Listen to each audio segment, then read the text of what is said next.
भक्त गुरुदेव ऐसे करी. मला वाटलं भगवान म्हणतात, मला भरत आला असं वाटलं. कुणाला गुरु लागले? हनुमंतरायाला. आणि म्हणून मी तुला मिठी मारली. हनुमंता, मला कळलं नाही भक्ती आणि प्रेम कसं असतं. ऐक बा. भरत प्रेमे भुलला मी म्हणे, भरतच आला म्हणून कपी आलिंगीला, भलाचे वविला हनुमंत. सत्य हे जागर करण्याचं काम करत असतात. आणि माझे हनुमंतराय संत आहेत, भक्त आहेत. मला वाटलं माझा भरत आला. आणि मी वारंवार सांगत असतो बरं का पाटील, भावाभावाचं प्रेम कसं असावं लागतंय. माझ्या राजर्षी भट्टाचं, माझ्या प्रभू रामचंद्राचं प्रेम. रामायण सांगणाऱ्या माणसांनी याचा आदर्श निश्चित ठेवला पाहिजे, माझं मत. आणि जर असा आदर्श ठेवत नसतील तर रामायण सांगू कुणी असू द्या, मी वैयक्तिक कुणाला बोलत नाही. आणि मला एक लक्षात घ्या, मला भरत आला असं मला वाटलं. आणि हनुमंता, मीच तुला आलिंगन दिलं, मिठी मारली रे. आणखी ब्रह्मादिकान करवते ऐसी करमे निस्थिती त्वासा दिली मारोते, निमेष गती न लागता. विवेकी ज्ञानी माणसानं पाठ थापटावी, सामान्य जीवानं पाठ थापून उपयोग नाही. देवानं भक्ताची पाठ थापटावी, याच्यामध्ये फार मोठेपणा आहे. हनुमानजीला म्हणतात, प्रभू रामचंद्र मर्यादा पुरुषोत्तम भगवान परमात्मा बोलतो. माय बापो, ब्रह्मदेवाला जमलं नाही हनुमंता एवढा मोठा आघात प्रकार माणसानं कर्तृत्व करावं, त्याचं वर्णन करावं, ते लायक ठरतं. आणि म्हणून एवढं महान कार्य केलंस, तुझ्या कार्याला माझा सलाम भगवान म्हणतात. तुझ्या उपकारा तत्वता मी ऋणी झालो कपिनाथा, वाचा कुंटली सर्वथा काही तत्वता न बोलवे. एखादा माणूस कर्तृत्वाला श्रेष्ठ ज्या दिवशी ठरतो त्या दिवशी आपल्याकडे शब्द नसतात. आणि त्या दिवशी शब्द नसतात त्या दिवशी वाचा खुंटत असते. काय कर्तृत्व केलंस, तुझ्या या कर्तृत्वाबद्दल माझ्याकडे शब्द या पुरे पडताय. वाचा खुंटते माझी, कारण वाचा खुंटण्यापासून प्रेमाचा असणारा लवलेश ज्या दिवशी असतो त्यावेळेस वाचा खुंटते. आणि ज्या वेळेला कर्तृत्व एवढं महान असतं त्याच्याबद्दल शब्द नसतात म्हणून माझे खुंटली वाचा म्हणतात. तुझ्या कर्माचे कथा काय सांगो हनुमंता, सीता शुद्धीची कथा ऐकता चेता तळकाप. हनुमंता लंकेमध्ये गेल्यास काय काय पुरुषार्थ केलास तुम्हालाही माहित आहे. युद्धकांडातला प्रसंग, सुंदरकांडातला प्रसंग. आणि म्हणून किती महान विघ्न आले, पण ते विघ्न पार केलेस. त्याला हनुमान आता सांगितलं गुरुजीने, हनुमंताचं वर्णन केलं.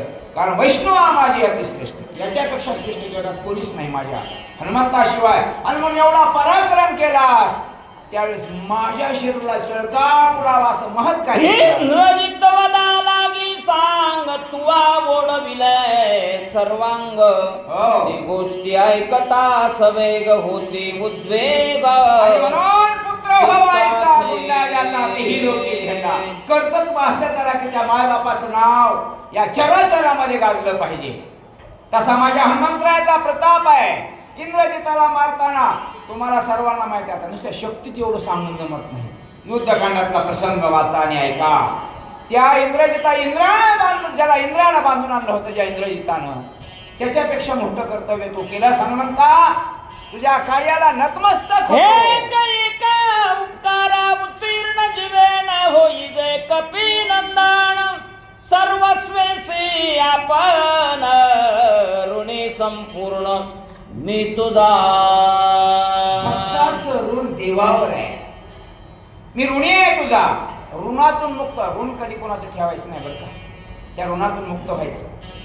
कोणी असू द्या, आपल्यावर ऋण या काळातलं, या जन्मातलं ऋण जर फेडणं झालं तर पुढच्या जन्मात पाटील फेडावं लागतं. म्हणून ऋणी आहेत म्हणतात. कोण देव म्हणतो, हनुमंता मी तुझा ऋणी आहे. आता याच्यापेक्षा माझ्याकडे शब्द बिलकुल नाही. बोलवे सर्वता मनोनी चरणी ठेविला माता ये रे वारुणी तत्वता, चरण रघुनाथाचे वंदिले. जगाचा मायबाप माझ्या हनुमंताच्या पायावर नतमस्तक व्हायला निघालाय. आम्ही म्हणलो असतो, आम्ही तर आयालकडचे पाय बलगट घेतले असते होय म्हणे मामा. पण भगवान प्रभू रामचंद्राला माझे हनुमानजी म्हणतात, प्रभू मी सेवक आहे, तुम्ही स्वामी आहात. मस्तक उचला. भगवंताचं मस्तक उचललं, आपलं मस्तक भगवंताच्या पायावरती ठेवलं. राम मारुती व्रतांत देखता झाला विस्मित, सुषेण वैद्यराज तेत त्याशी बोलत सुग्रीव. आणि म्हणून दोघं माणसं आनंदाने एकत्र बोलत असताना आपल्यालाही आनंद वाटला पाहिजे, दुःख वाटलं नाही पाहिजे. कारण दुसऱ्याच्या जीवनात आनंद नाही निर्माण करता आला तर नका करू, पण दुःखी तर करू नका नका. दोघं आनंदी झालेले पाहिले. हे पाहिलं सगळ्या वानरांनी, ती आश्चर्यचकित झाले. त्यावेळेस इकडं काय काय घडलं ऐका पुढे. हे दोघे प्रेम बोलले, निज कार्यात विसरले, आपण जावणी वहिले, औषधी भार शोधावे. पण आपल्याला धर्माचं काम करायचंय, डोंगरावर जाणं औषधी शोधा. ईशल्य होय लक्ष्मणा ते कार्य सारी, सुजेना म्हणून लागला चरणा कार्य साधना साधावे. सुग्रीव त्याला माहित होतं माझ्या प्रभूचं काम केलं पाहिजे, आणि म्हणून सुशेनाच्या पायात आपलो कोण राजा आपल्या सेवकाच्या, कारण विशल्य झाला पाहिजे. आई कोणी सुग्रीव उच्चार सुषेण सांगाला तत्वार सगळं मांडणाराचा भारत पर्वत शिखर राजा आदर केला आणि पर्वतावर सवे मांडणाराचा भार सुषेण वैद्यराज सत्वर वळंगले पर्वत शिखर औषधी भार शोधावया. सगळ्यांना एवढे वानर अस्वल माकडं पर्वतावर गेले ना औषधी शोध. दीर्घ पर्वत शिखर रमणीय गिरी कंदरे जळे पूर्ण सरोवरे कमळे मनोहर शोभात. जोडा पर्वतावर काय काय होतं, पाणी, पुष्प, फळ, वेली, हे सुंदर वातावरण. आदराची झाडे बहुत चंदन डोंगर बागद पन्ना गजापे पारिजात पर्वती बहुत पुष्पदात. झाडांची नावं सांगितले ना, एवढी झाडं होती त्याच्यात. आगराची झाडं होती, त्याला फळांनी फुलांनी लवडून गेले. सरोवरी कर्णिकारे शेविती निरंतर चकारे, पक्षी कुळे विचित्रे चौफेरे किलकिलात. जीवनात मस्तक होतो, पशु पक्षाला आनंद वाटतो, तिथं आपला निवास करत असतात. त्या पर्वतावरती अशा प्रकारचे पक्षी. रम्य पर्वत मांडरे सैरा हिंडत, सुषेण वैद्यराज ते औषधी शोधित अति वेग. पर्वत अतिरम्य होता, कारण पर्वत अतिरम्य असण्याच्या पाठीमागची पार्श्वभूमी काय आहे, तर तिथं अनेक प्रकारच्या तुम्हा आम्हाला जिवंत करणाऱ्या वल्ली होत्या, जीवाला समाधान देणाऱ्या होत्या. तिथं विचित्र प्रकारे पक्षी पुढे असणाऱ्या आनंदानं नाचू लागली, बागडू लागली. रघुनंदन पर्वत पाता सावधान, झाले औषधीचा दर्शन, वैद्य सुषेण हरे कथ. पूर्वार्धातली पहिली तुक आहे का माय बापा बदनेसर, स्मरणीय रघुनंदन. भगवंताचं कुठल्याही धर्माचं काम करायचं असेल, प्रपंचातलं काम करायचं असेल, पण भगवंताला नाही विसरलं पाहिजे. भगवंताचं नामस्मरण केल्यावर औषधीचं दर्शन झालं. सगळ्या वानरांनी प्रभू रामचंद्राच्या नामाचा गजर. राम नामे सत्वर उठोनी, औषधी संभार करीत नामाचा गजर, वानर भार चालिला. रामायणातली गंमत आहे का माय बापू, दर्शन होण्यासाठी सुद्धा राम नाम घेतलं. होय, उपटताना सुद्धा राम नाम घेतलं. भगवंताच्या नामाचा गजर केला. वानरा सहित सगळे या ठिकाणी पर्वत, त्या ठिकाणी जमिनीवरती आले. उतरोनी पृथ्वी तळी औषधी चूर्ण केल्या, शिळी रस घेऊनी तत्काळी शक्ती बिळे ओतला. आले पर्वताच्या त्या ठिकाणी पायथ्याशी मोठी शीळ होती म्हणतात गावबा काका. तिथं ते औषध योग्य मात्रा योग्य पद्धतीने असणारे चूर्ण केले. माझ्या लक्ष्मणाला ब्रह्मशक्ती लागली होती, त्या वेळात टाकलं. रस घालिता सत्वर सावधान वेची, सुमित्र सुषेण झाला चिंता तुरा, काही विचार स्फुरेना. मत चुकलंय माझ्या सुषेणाचं, आपलं चुकलं नाही पाहिजे बरं का. उपट दिसताना पाहताना राम, उपटताना राम, पण वाटताना कुटताना टाकताना राम म्हणाला नाही. आणि म्हणून लक्ष्मण उठत नाही. आणि हे पाहून सुसेन वैद्यराज चिंतातुर ब्रह्माधिकार लंगे पूर्ण एवढा प्रयत्न केला दारुण शेकी सावध लक्ष्मण अद्यापि जाण होईना. हा संसाराचा गाडा चालवताना जीवाची अवस्था अशीच होते माझ्या बापू. ब्रह्मादिका अनुलंघित एवढा मोठा प्रयत्न केला, कुठं कुठं माझ्या हनुमंताला पाठवलं, पण लक्ष्मण का उठत नाही. ग्रीवाद एकता स्वामी रघुनाथ ऐकता वल्गलो मी तसता स्वमित्रात समाजामध्ये बड्या बड्या गप्पा मारायला बरं वाटतंय, पण काम नाही झालं की फजिती झाल्याशिवाय राहत नाही. सुसेन वैद्यराज बोलू लागले. ऐसे बोल बोलून पाठविला वायू नंदन महाविघ्न जिनोन पर्वतीची जाण आणिला. महान कार्य केलं. या विश्वात कुणालाच होणार नव्हतं ते कार्य माझ्या हनुमंताने केलं. सुसेन मग किती अडचणी आल्या, कसे कसे गेले, गंधर्वाने किती अडचण आणली सगळं ज्ञात आहे. आणि तरी पण हे वाया गेलं. सुसेन म्हणतो औषधी संभार सगळा अंगे पिळून या वैला घाई रस होतीला तो रत्ता झाला प्रयत्न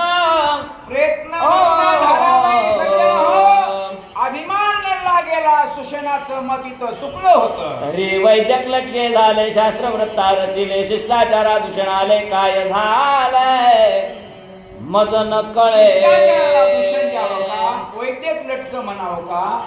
सुसेनाला असं वाटना की मी एवढा मोठा डॉक्टर आहे मग माझं चुकलं कसं म्हणून हे खरं नडलं नाही. रसायन चुकले धातुशी अंतर नाही पडले नाही अनुबाण चुकले नाही सांडिले क्रियेस. लक्षात घ्या, साधा नियम आहे. दुसऱ्याला त्या ठिकाणी दोष देताना एकच बोट असते, पण आपल्याकडे 4 बोट असतात.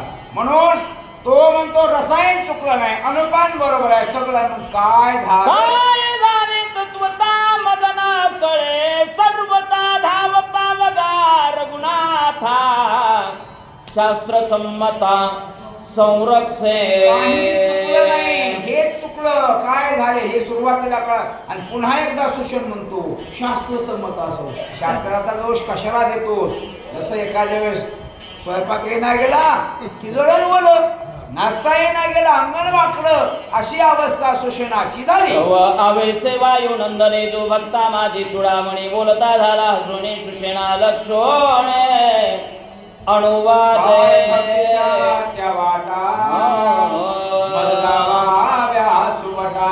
सुसेन वैद्यराजवळ हनुमानजी हसले म्हणले सुसेना थोडं ऐक माझं. सुसेना चुकला श्रीमत जाचनी शास्त्रासी शास्त्रार्थ जो विधी वेदार्थ शिष्ट सनाथ ज्याचेने सनाथ असले तो शिष्टाचार्य कुणामुळे आहे, या सगळ्या भगवंतामुळे आहे. ते जेने चिकित्सा पाळी गेली जेने शास्त्री बुधाविली पुराणे वर्दो लागले याची झाले